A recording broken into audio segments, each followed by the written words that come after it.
اسی لیے اس کو ڈھیلا ڈھالا جو ہے نا پلاٹ کہا جاتا ہے، بہت مربوط نہیں ہوتا، نہ پیچیدگی اس میں ہوتی ہے۔ ہاں، یہ بھی ہوتا ہے کہ اس میں دور از قیاس قصے بھی بیان کیے جاتے ہیں، جی، اور اس میں جیسے کہ نسیم الدین فرید صاحب نے کہا کہ تقیل کی بڑی کار فرمائی ہوتی ہے، مجاہر حسین رضوی نے اس کو تقیل کا خوبصورت نغمہ قرار دیا ہے داستانوں کو، کہ اس میں تخیل کی پرواز بہت ہوتی ہے، شاعری سے زیادہ اس میں جو ہے نا امیجینیشن کو پیش کیا جاتا ہے۔ داستانوں کے کردار عموماً بادشاہ، شہزادہ اور جو ہے نا ملکہ، شہزادی، وزیرزادی، یہی ہوتے ہیں۔ اعلیٰ طبقہ، شرفا کا جو طبقہ تھا، یہ طبقہ اس لیے بھی پیش کیا جاتا تھا کہ عوام کے سامنے ایک مثالی کردار پیش کیا جائے۔ جو کردار اس میں پیش ہوتے ہیں، اگر اچھا کردار ہے، عموماً ہیرو کا جو کردار ہوتا ہے وہ بالکل نیک کردار ہوتا ہے، وہ دنیا کی تمام اچھی اوصاف سے متصفی ہوتا ہے، اور جو برا کردار ہوتا ہے انتہائی برا ہوتا ہے، ہر چیز کی برائی اس میں موجود ہوتی ہے۔ یعنی دو انتہاؤں کو داستان میں پیش کیا جاتا ہے، اور انہی کی کشمکش سے داستان کی دلچسپی برقرار رہتی ہے، اور اس میں عوام آپ کو نظر نہیں آئیں گے۔ اسی وجہ سے کہا جاتا ہے کہ اس میں معاصر زندگی نہیں ملتی ہے، لیکن بادشاہی طرز زندگی جو تھی، محلوں کی اور قلعوں کی جو زندگی تھی، یہ اس میں ہمیں ملتی ہے، اور اس زمانے کی تہذیب، تمدن، رہن سہن کا پورا اندازہ ہم کر سکتے ہیں۔ سبرز دیکھ لیجئے آپ، ملا وجیح نے لکھی ہے، اس میں تمام وہ چیزیں مل جاتی ہیں ہم کو جو قطب شاہی درباروں سے تعلق رکھتی تھی، یا اس میں جو عمرہ ہوتے تھے اور جو مصاحب جو ہوتے تھے، ان تمام کا ذکر ہم کو وجیح کی سبرز میں مل جاتا ہے۔ اسی کے ساتھ موسیقی کی محفلیں بھی مل جاتی ہیں، مصوری کے نمونے بھی مل جاتے ہیں، اور اس کے ساتھ پھر جو ہے نا قلب ماہیت کا بھی جو ہے نا ذکر آ جاتا ہے اس میں، کہ جو ہے فوج جا کے ہرن اور جانور ہو جاتے ہیں، ہرن بن جاتے ہیں، اور پھر اس کے بعد پھر وہ اپنے اصل شکل میں آ جاتے ہیں۔ تو یہ نقل روح کا قصہ جو ہم کو قدمرا پدمراؤ سے ملتا ہے، سبرس میں بھی ملتا ہے، اور اب بعد کی داستانوں میں بھی ملتا ہے۔ البتہ میر امن کی داستان باغ و بہار میں اس طرح کا کوئی قصہ نہیں ملتا، لیکن فسانہ عجائب میں یا منظوم داستان گلزار نسیم میں ہم کو اس قسم کے قصے مل جاتے ہیں۔ اصل میں ڈاکٹر صاحب قصے کا ایک کردار دیکھتے ہیں ہم قصہ در قصے میں، ایک کردار دوسرے کردار سے کہتا ہے، اور ان سے بات چیت جو ان سے مکالمہ ہوتا ہے، اسی کے اندر قصے کے اندر کرداروں کے ذریعے سے آگے بڑھاتے ہیں۔ جی، کردار ایک کردار سے دوسرا، دوسرے سے تیسرا جو ہے نا یہ آگے بڑھتے چلے جاتا ہے۔ اسی کو قصہ در قصہ ٹیکنیک بھی کہا گیا ہے، اور یہی داستان کی سب سے اچھی جو ہے نا ٹیکنیک قرار دی گئی ہے۔ اسی پر جو ہے پوری کہانی مشتمل ہوتی ہے، اور انگریزی اثر کے تحت جو داستانیں لکھی گئی وہ مختصر ہیں، اور کئی جلدیں اس کی نہیں ملتی، لیکن ان کے علاوہ جو داستانیں ہیں اس کی کئی جلدیں ملتی ہیں۔ بوستان خیال کی کئی جلدیں ہیں، تلسیم اشربا کی 48 جلدیں ملتی ہیں، فسانہ عجائب کی البتہ ایک ہی جلد ہے، لیکن اسی قصے کو انہوں نے اپنے دوسرے داستانوں میں بیان کیا ہے رجب علی بیگ سرور نے۔ قصہ در قصہ کی ٹیکنیک کے علاوہ ڈاکٹر صاحب اس کے اندر ایک یہ ہوتا ہے کہ ضمنی قصے، داستان کے اندر ضمنی قصے بھی ہوتے ہیں۔ جیسے آپ پڑھ رہے ہیں رجب علی بیگ سرور کی فسانہ عجائب، اب فسانہ عجائب میں اصل قصہ تو ہے اپنی جگہ کہ جان عالم اور اس کی محبوبہ کے حصول کی جو پوری داستان ہے، لیکن اس کے اندر ضمنی قصہ ملتا ہے، پسر میجسٹن کا قصہ، اس کے معشوقے کا قصہ۔ تو اس طرح ضمنی قصہ جو ہوتا ہے اس کو اگر الگ بھی کر دیں تو داستان پر کوئی فرق نہیں پڑتا ہے، لیکن قصہ در قصہ کی جو تکنیک ہے، جیسا کہ ڈاکٹر حبیب نثار صاحب نے کہا کہ جو خالص ہندوستانی ٹیکنیک ہے، اور سنسکرت ادب سے اردو والوں نے اس کو مستعار لیا ہے۔ تو اردو ادب کے ہندوستانی ہونے کی ایک دلیل یہ بھی ہے کہ قصہ در قصہ کی ٹیکنیک اردو داستانوں میں پائی جاتی ہے، اور اردو میں جتنی بھی داستانیں ہیں سوائے جو یا قصے ہیں، سوائے باغ اردو کو چھوڑ کر جو فارسی کی گلستان سعدی کا ترجمہ ہے، جتنے قصے آئے ہیں چاہے وہ برج بھاشا کے توسط سے آئے ہوں یا فارسی کے توسط سے آئے ہوں، وہ بیشتر سنسکرت سے ماخوذ ہیں۔ سنسکرت داستانوں کا قصوں کا ترجمہ ہے، جس کے اندر آپ کے اپنشد کے قصے ہیں، پنچتنتر کی کہانیاں کے قصے ہیں، پنچتنتر کی کہانی ہیں۔ اس طرح ہندوستانی قصوں کو سنگھاسن بتیسی کی کہانیاں خود جو ہے ہندوستانی الاصل ہیں، بیتال پچیسی کہانیاں ہیں ہندوستانی اصل ہیں۔ تو اردو کی داستانوں کا بہت بڑا حصہ، میں کہتا ہوں کہ 90% سے زائد حصہ خالص ہندوستانی الاصل ہے، اور سنسکرت پر ان کہانیوں کا دار و مدار ہے کہ اصل کہانیاں سنسکرت زبان میں لکھی گئیں، پھر وہاں سے ان کا ترجمہ یا تو فارسی میں ہوا یا برج بھاشا میں ہوا پھر وہاں سے ان کو جو ہے اردو والوں نے جیسے اپنا وہ لیا. فارسی سے انوار سہیلی دکنی میں جی جی بہت ساری کہانیاں ہیں. جی سنگھاسن بتیسی ہے اور مثنویوں میں جو داستانیں پیشی گئی ہیں ان کا تو بڑا حصہ یعنی جو قدیم پرانوں کی کہانیاں ہیں اس سے بھی انہوں نے ماخذ کیا. جی ہاں اردو کے داستان گو ہوں یا مثنوی نگار انہوں نے سنسکرت ادب کو اپنا بیس بنایا ہے اور اسی کے تحت اپنی کہانیاں پیش کی ہے. جیسا کہ میں نے بتایا قدم راؤ پدم راؤ دیکھ لیجیے اب اس کی کہانی خالص ہندوستانی کہانی ہے. جی جی ایک سانپ ہے جو وزیر بنا ہوا ہے پدم راؤ جو ہے. یہ کہانی ہم آپ کو جو ہے نا نہ ایران میں ملے گی نہ عربی ادب میں ملے گی جی جی بلکہ پنچ تنتر ہی جو ہے نا ایران میں جا کے پھر وہیں سے لوٹ کے آیا ہے. جی. سبرس کی کہانی خود بھی جو ہے نا یہ آپ کی کرشن مشر کی کہانی سے مشتار ہے. اس میں جو ہے نا انسانی اعضاء اور انسانی افعال کو جو ایک کردار بنایا گیا ہے. فارسی میں منتقل بھی اور فارسی سے پھر اردو میں آئی. ایک دلچسپ بات یہاں ہمارے سامنے داستانوں کے وسیلے سے یہ آتی ہے کہ عموماً یہ کہا جاتا ہے کہ اردو والوں نے فارسی سے اخذ کیا اور فارسی ایران کی زبان ہے.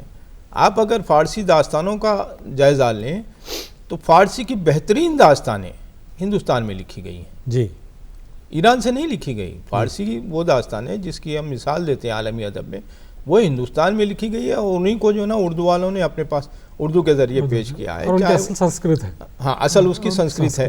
جی جی تو فارسی ادب کو کی طرف رجوع ہونا اردو والوں کا کوئی تعجب خیز بات نہیں ہے. ہندوستان ہی سے تعلق رکھتی ہے اور اس میں نقل روح کا خاص طور پہ قصہ یا انسانوں کا جانوروں کی شکل میں بدل جانا, پھر جانوروں کی شکل سے جو پانی پی کے یا کوئی جھاڑ کا مخصوص جھاڑ کا پتے کھا کے جو ہے نا انسان بن جانا, تو یہ ہندوستان میں جو سنسکرت کا ادب تھا اسی کے ذریعے ہمارے سامنے آتا ہے.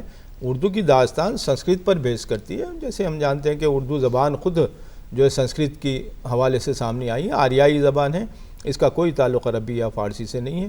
داستانوں پہ اس کا بہت زیادہ اثر ہم کو ملتا ہے.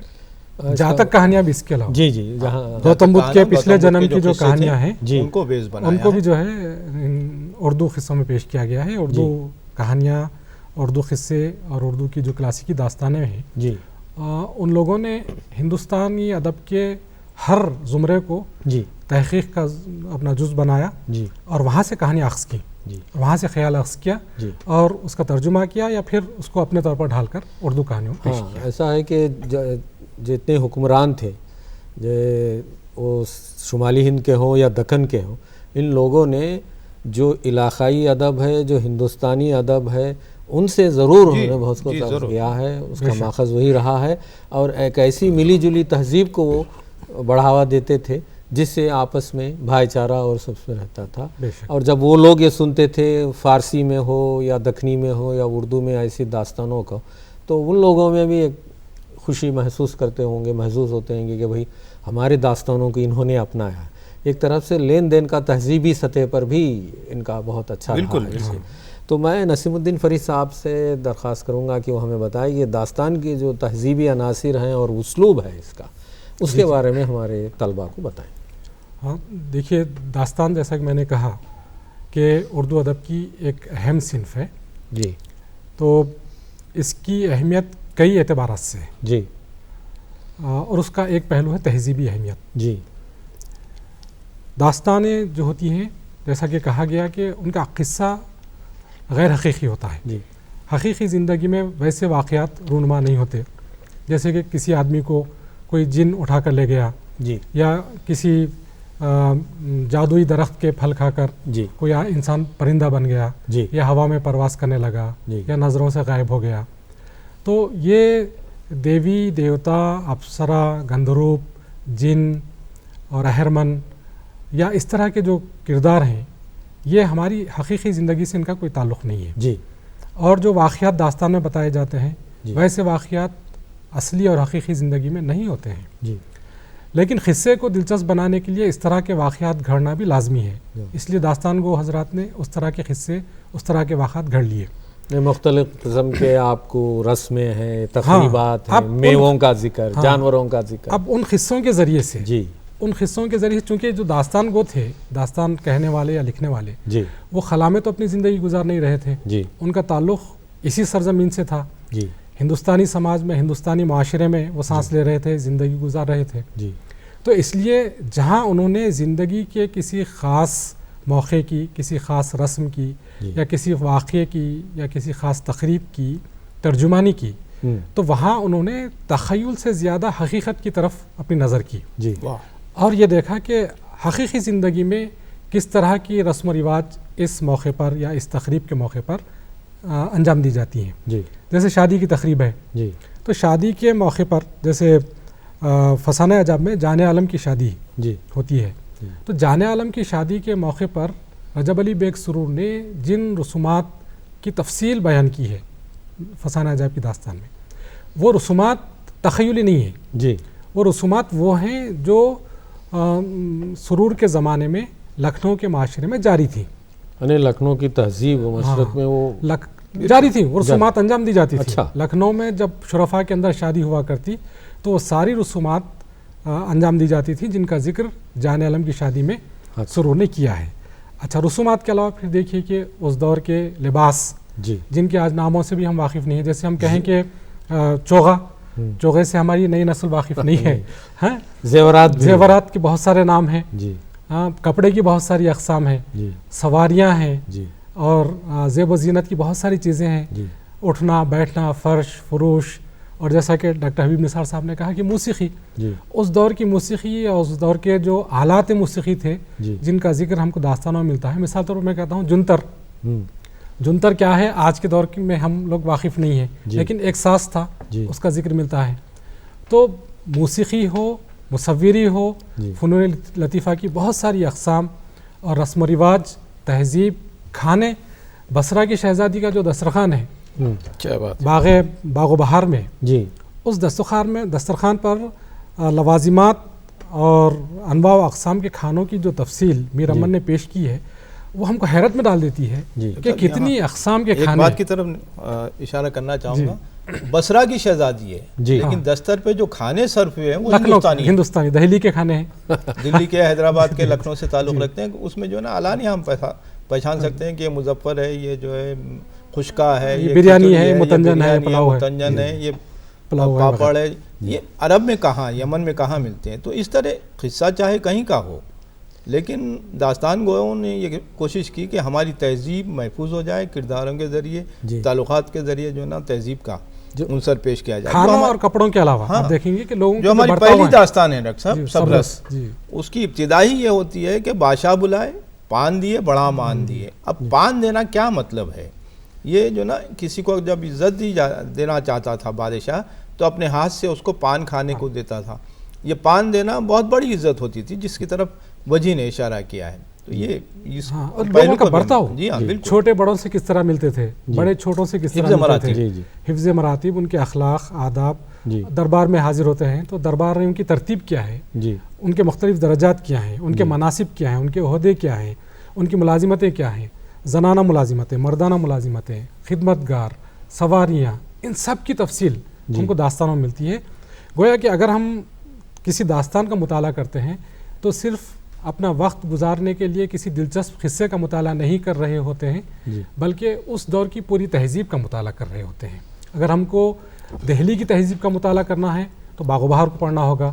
اگر ہم لکھنؤ کی تہذیب کو سمجھنا چاہیں تو فسانہ عجائب کو پڑھنا ہوگا، سروش سخن کو پڑھنا ہوگا. اس طرح جو داستان کو جس شہر سے تعلق رکھتا ہے، جس تہذیبی مرکز سے تعلق رکھتا ہے، اس شہر کی تہذیب کی اس نے پوری ترجمانی کی ہے اپنی داستان کے قصے کے ذریعے سے. اچھا، ابھی ہم دیکھتے ہیں کہ ان حکمرانوں نے نہ صرف اپنی تہذیب کے جو عناصر ہیں اس کو اپنایا، بلکہ دوسرے مذاہب کے جو تہذیبی عناصر ہیں بے شک تو ان میں سے بھی انہوں نے ان کے قصوں کو اور ان کے رسومات کا بھی اس میں ذکر کیا ہے. اس کا مطلب یہ ہے کہ جہاں تک یہ رسومات ہیں، تفریحات ہیں، لباس ہیں، ان سب میں ایک مشترکہ چیز یہ تھی کہ یہ اپنے دور کے، اپنے علاقے کے جتنے بھی تہذیبی عناصر ہیں اس کو اپنے اندر وہ سمجھنے کی کوشش کی. دیکھیے بیتال پچیسی، دیکھیے آپ بیتال پچیسی کی جو کہانیاں ہیں، یا سنگھاسن بتیسی کی جو کہانیاں ہیں، یا شکنتلا کی جو کہانی ہے جو کاظم علی جوان نے کی ہے، ان کہانیوں کے اندر دیکھیے پورا جو تہذیبی پس منظر ہے وہ تو بھارتیہ سنسکرتی ہے. ہندو سنسکرتی کو، ہندو سماج کو، ہندی ریتی اور رسم و رواج کو ان کہانیوں کے اندر پیش کیا ہے. اچھا، ان داستان گوؤں نے کبھی یہ نہیں محسوس کیا کہ ہم اردو میں لکھ رہے ہیں تو ہندو کلچر اس کے اندر کیوں آئے. جی نہیں، ان کے پیش نظر یہ تھا کہ اس کہانی کا پس منظر ہندوستانی ہے، جی ہندو سماج ہے، ہندو معاشرہ ہے، تو پھر اس کا ثقافتی پس منظر بھی جی ہندو سماج اور ہندو معاشرہ ہی ہونا چاہیے. جی انہوں نے پورے کھلے دل کے ساتھ، ہوں پورے کھلے ذہن کے ساتھ، وسیع النظری کے ساتھ ان کہانیوں میں ہندوستانی سنسکرتی یا ہندو تہذیب یا ہندو عقائد کلچر بھی کو پیش ڈاکٹر کیا ہے. صاحب، عقائد کو ایون عقائد ہاں بھی. بالکل. جی جی بچے کی ولادت کے موقع پر یا کسی انسان کی موت کے موقع پر ہندو دھرم کے اندر جو رسومات انجام دی جاتی ہیں، ان سارے رسومات کا بیان ہم کو داستانوں میں اور کہانیوں میں ملتا ہے. اچھا، جہاں تک کہ اسلوب بیان کا ذکر ہے، طرز تحریر کو ہم اسلوب کہتے ہیں. اردو داستانوں میں جو دو ڈھنگ سے لکھے گئے داستانوں کو، ایک تو ایک زبان اور انشاء کے اسالیب کہا جاتا ہے، ایک سلیس اور سادہ اور با محاورہ، دوسرا رنگین اور دقیق اسلوب تھا. تو سادہ اسلوب میں ہم دیکھتے ہیں با محاورہ زبان میں لکھی جاتی تھی، اور دقیق اور رنگین اسلوب جو ہوتا ہے اس میں زیادہ آپ کیا سمجھتے ہیں کہ فارسی کے اثر سے یہ سب چیزیں آئی ہیں اردو میں یا داستانوں میں، یا نہیں تو اس دور کے وہ اسی طرح سے وہ اس کی نمائندگی کرتے ہیں؟ اصل میں ڈاکٹر صاحب یہ تھا کہ جو داستان نگار داستان گو ہوتا تھا پہلے، جی کیونکہ میں نے عرض کیا ہے نا کہ داستان بنیادی طور پر زبانی بولنے کی چیز ہے، جی سنانے کی چیز ہے. جی بولنے اور سنانے والے ہوتے تھے اور سننے والے جمع ہوتے تھے. جی. کیونکہ قدیم زمانے میں وقت گزاری کا کوئی مشغلہ تو تھا نہیں. جی جیسے آج ہمارے پاس بہت ساری چیزیں ہیں انٹرٹینمنٹ کے لیے، جی جی تفریح کے لیے ٹی وی جی. ہے اور بہت سارے، لیکن قدیم زمانے میں کچھ نہیں تھا. تو وہ داستانیں ہوا کرتی تھیں، داستان گو ہوتے تھے. چنانچہ آج بھی سرحد کے علاقے میں قصہ خانی بازار ہے. قصہ خانی، ہاں جی ہاں، اس بازار کا نام ہی قصہ خانی بازار ہے. اچھا تو اس کا مطلب یہ ہے کہ وہاں پر قصہ خانی ہوا کرتی تھی. جی کئی داستان گو آتے تھے اور وہاں پر قصے سنایا کرتے تھے. جی اب جیسا کہ آپ نے کہا کہ اس کے اندر یہ قدیم جو داستانیں ہیں جی اس کے اندر مرصع اور مسجع عبارت آرائی جی اور بھاری بھرکم جی. ترکیبیں، فارسی الفاظ اور عربی الفاظ کی بھرمار کیوں ہوا کرتی تھی؟ اس کی وجہ یہ تھی کہ داستان کو چاہتا تھا کہ زیادہ سے زیادہ اپنی علمیت کا اظہار کرے، سامعین پر اپنی زبان دانی اور اپنی ہمادانی کا رعب جمانا چاہتا تھا. وہ چاہتا تھا کہ زیادہ سے زیادہ ثقیل الفاظ جی اور معرب عربی الفاظ، فارسی الفاظ، اضافتوں والی ترکیبیں استعمال کر کے اپنی علمیت کا سامعین پر رعب جمائے. جی اس کے علاوہ آپ دیکھیں گے کہ وہ داستان میں مختلف طرح کی فنون کا ذکر کرتا ہے. موسیقی کا ذکر ہو رہا ہے، طب کا ذکر ہو رہا ہے، علم نجوم کا ذکر ہو رہا ہے، آلات حرب و ضرب کا. جی فون آیا ہے، ارشاد. ہاں سوال کیجئے. ہلو جی سوال کیجئے. وعلیکم السلام. کون صاحب ہیں؟ ڈاکٹر میں شوکت حیات بات کر رہا ہاں ہوں. جی شوکت ہے صاحب. میں حیدرآباد سے اردو کے ممتاز شاعر جناب وقار خلیل صاحب کا فرزند بات کر رہا ہوں میں. جی تو یہ صاحب یہ داستان الف لیلا جی کی جو کہانی تھی، جی تو آج کے دور میں آج کی نئی نسل جو ہے اسے جانتی نہیں ہے. جی تو اس تعلق سے اگر کوئی سیریلز وغیرہ اگر بنے جی. تو نئی نسل کے لیے آپ لوگوں کا ایک بہت بڑا کارنامہ ہوگا سر. ٹھیک ہے، میں بتاتا ہوں. ہاں جی بتائیے کہ آپ پہلے وقار خلیل صاحب کے فرزند، جی جی آپ کی اطلاع کے لیے عرض یہ ہے کہ یہ اصل نام ہے الف لیلا، الف لیلا نہیں جیسا ہاں کہ آپ نے نہیں کہا. ہاں ہاں الف لیلا اس کا اصل نام ہے. عربی میں الف کا مطلب ہوتا ہے ہزار، جی اور یہ جو داستان ہے جی اس کا اصل نام ہے الف لیلا و لیلا، جی 1001 راتیں. جی تو اس میں 1000 کہانیاں ہیں، 1000 قصے ہیں. اور یہ اردو داستانوں میں یہ عربی تہذیب کی نمائندگی کرنے والی سب سے اہم داستان ہے جو عربی میں لکھی گئی اور پھر عربی سے فارسی سے ہوتے ہوئے اردو میں آئی ہے.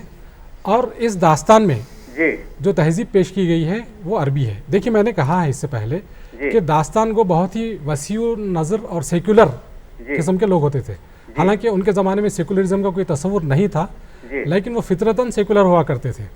انہوں نے جب ہندوستانی قصے اخذ کیے تو ہندوستانی تہذیب پیش کی، فارسی قصے اخذ کیے تو ایرانی تہذیب پیش کی، اور جب عرب کا کوئی قصہ اردو میں پیش کیا تو عربی تہذیب کو پیش کیا. اس اعتبار سے الف لیلا عربی تہذیب کا بہت نمائندہ نمونہ اردو داستانوں میں پیش کرتی ہے. اس کی اہمیت ہے اور اس پر سیریل بن چکا ہے غالباً, جی ہاں، بن اور پیش چکا بھی ہے. کیا جا چکا ہے. اچھا, کون سی داستان مناسب رہے گی اگر ہم اب سیریل میں پیش کریں تو؟ ہر داستان ہاں دیکھیے, داستان ہوتی ہی دلچسپ چیز ہے. تو آپ فسانے عجائب کوئی داستان لیں, کوئی بھی داستان لے لیں آپ, اس پر سیریل بن سکتا ہے. شکنتلا لے لیجیے آپ, آرائش محفل لے لیجیے آپ, باغ و بہار پیش کیجیے آپ, تہذیب کو بھی پیش کر سکیں گے آپ. فسانے عجائب شاید دشوار ہو کیونکہ اس میں جو جوگی کا کردار ہے اس کو پیش کرنا, لیکن ٹیکنالوجی کے ذریعے ہم اس جوگی کو بھی پیش کر سکتے ہیں جو بقول مجاور حسین رضوی لکھنؤ کی اس مشترکہ تہذیب کا بہترین نمائندہ ہے, جو تسبیح بھی پھیرتا ہے اور چھاگل پہ بھی شیر کی جو چھاگل پہ بھی بیٹھا ہوا ہے, جو ماتھے پر جو ہے نا تلک بھی لگایا ہوا ہے, جو قرآن بھی پڑھتا ہے اور جو ہے نا مندر کے جو ہے پاٹ بھی کرتا ہے وہ. تو اس طرح کی چیزیں ہیں جو عوام کی دلچسپی کا باعث ہو سکتی ہیں. اب دلچسپی کے نقطہ نظر سے اگر آپ سیریل بنانا چاہیں تو ہر داستان اردو کی اپنے اندر دلچسپی کا کافی مواد رکھتی ہے. اس کو اگر سلیقے سے پیش کیا جائے تو یہ عوام کے لیے ایک اچھا تحفہ بھی ہو سکتا ہے. جی جناب, میرے خیال سے طلسم ہوشربا جیسا ڈاکٹر صاحب نے کہا کہ اردو کی سب سے طویل داستان ہے, 48 جلدوں میں ہے. تو اس کو اگر سیریلز کے ذریعے پیش کیا جائے تو قدیم زمانے میں یہ کہتا ہوں کہ آج سے 50 سال پہلے اس کو پیش کرنا بہت مشکل تھا, اس لیے کہ اس کے اندر سحر و ساحری کے جو واقعات پیش کیے گئے ہیں, جادوگر جو کرشمہ دکھاتے ہیں, ملکہ بہار ہے وہ اپنا جادو دکھا رہی ہے, گلدستہ پھینکتی ہے, چاروں طرف ٹھنڈی ٹھنڈی ہوائیں چل رہی ہیں, ایک باغ بیدر کھلا ہوا ہے اور اس باغ کے اندر ہوا اقسام کے جو ہے پھول پودے لہلا رہے ہیں, شگوفے کھل رہے ہیں, بلبلیں اپنا ترانے گا رہے ہیں, یعنی مکمل بہار. بہار کا طلسم مجسم بہار مکمل بہار ہے. تو اس بہار کو آنے واحد میں پیش کرنا آج سے 50 سال کی ٹیکنالوجی کے لیے بہت مشکل تھا, لیکن آج ڈیجیٹلائزیشن کے ذریعے سے, کمپیوٹر ٹیکنالوجی کے ذریعے سے یہ ممکن ہو گیا ہے کہ طلسم ہوشربا میں طلسم کے جو واقعات بیان کیے گئے ہیں ان کو آسانی کے ساتھ فلمایا جا سکتا ہے, ان کو آسانی کے ساتھ پکچرائز کیا جا سکتا ہے. بہت بہت شکریہ جناب. شاید میں یہ کہوں گا کہ اب پھر سے کے آصف جیسا مغل اعظم بنانے والا, یا تیلگو میں پاتاڑا بھیروی جو بنائے گا, مایا جو بنا وجے اسٹوڈکیوی ریڈی چکرپانی لوگ بنایا تھا, تو اس طرح کے ٹیکنیک دماغ رکھنے والے اس دور میں بھی تھے. ایک مہینہ پہلے حاتم ایک سیریل آ رہا تھا, وہ حاتم طائی کے قصے پہ مشتمل ہے اور وہی یمن کا شہزادہ ہے اور جو ہے نا وہ تسخیر کرتے جاتا ہے. اس کے پاس ایک انعام ملی ہوئی تلوار ہے جس کے ذریعے وہ ہر مصیبت سے جو ہے نا آسانی سے گزر جاتا ہے اور اپنے لوگوں کو بچاتا ہے. تو یہ بن رہے ہیں سیریل, پہلے بھی بنے ہیں, اب بھی بن رہے ہیں اور کامیاب بھی ہو رہے ہیں. تو داستانوں کا ہمارا یہ ایک پہلو ہے کہ وہ آج بھی جدید ٹیکنالوجی کے ذریعے بھی عوام کی توجہ اپنی طرف کھینچ سکتے ہیں. داستانوں کی ایک اہمیت ڈاکٹر صاحب میں آپ سے عرض کرنا چاہوں گا کہ صرف یہ وقت گزاری کا مشغلہ یا خوش وقتی کے لیے نہیں ہوا کرتی تھی, اس کے اندر ایک میسیج بھی ہوا کرتا تھا, ایک پیغام بھی ہوا کرتا تھا, اور یہ پیغام ہوتا تھا اخلاقی. کہ داستانوں میں آپ دیکھیں گے کہ ہمدردی کے جذبے کی بہت زیادہ اس کے اندر بیان کیا گیا, ہمدردی کا جذبہ. کہ جیسا کہ ڈاکٹر صاحب نے حاتم کی مثال دی, آرائش محفل جو داستان ہے, حاتم طائی کا قصہ. حاتم طائی بے غرض ہے, اس کی اپنی کوئی غرض نہیں ہے, وہ دوسروں کے مقاصد کو پورا کرنے کے لیے پوری مہمات سر کرتا ہے, اپنی جان کو جوخم میں ڈالتا ہے, خطرات کا سامنا کرنا کرتا ہے.